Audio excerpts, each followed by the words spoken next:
I don't know if you read this article in the paper recently, but it is now official. Research shows that dogs are more intelligent than cats. Okay, so cat lovers are going to have to just deal with that. Scientists at Oxford University found the size of an animal's brain determines that, and because dogs are more social, their brains are larger. And it makes total sense. I mean, just think about the way a dog treats you and the way a cat treats you. I mean, when you come home, maybe after being gone all day, think how you are greeted by a dog. I mean, they're just beside themselves with excitement.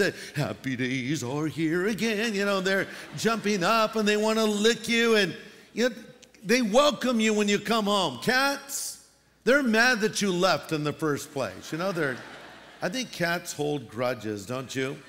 When you talk to a dog, have you ever noticed that sometimes they'll kind of tilt their head, almost like they're trying to understand what you're saying? You talk to them and, oh, what are you telling me? Cat just looks at you and walks off. It's just like, doesn't even give you the courtesy of that. And you know, when you're sad, a dog will try to comfort you. Cats don't care how you feel, as long as you know where the can opener is.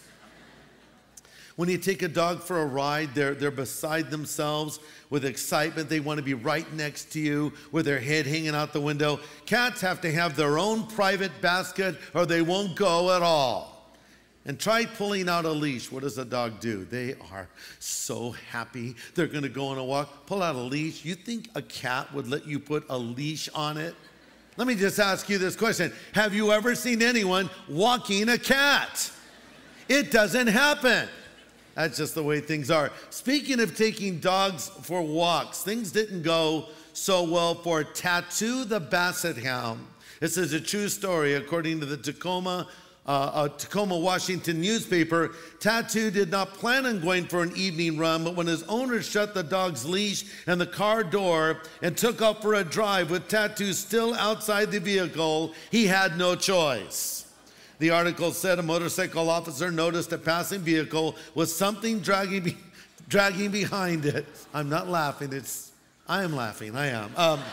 Something dragging behind it. He commented the poor Basset Hound was picking them up and putting them down as fast as he could. You know, Basset Hounds, they're a little lower to the ground. Their legs are a little smaller. So imagine poor Tattoo, you know, with his little feet trying to keep up.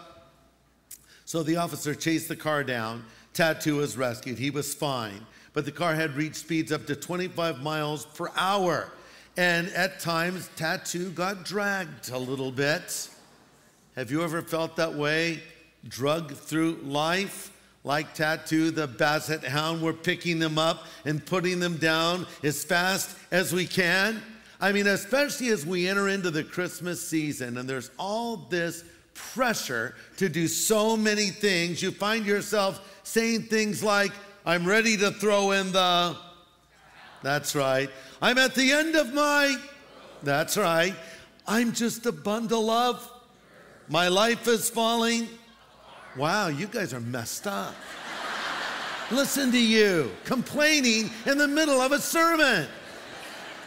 I'm at my wits. You see what I'm saying? We could sum up our lives this way: hurried, worried, buried.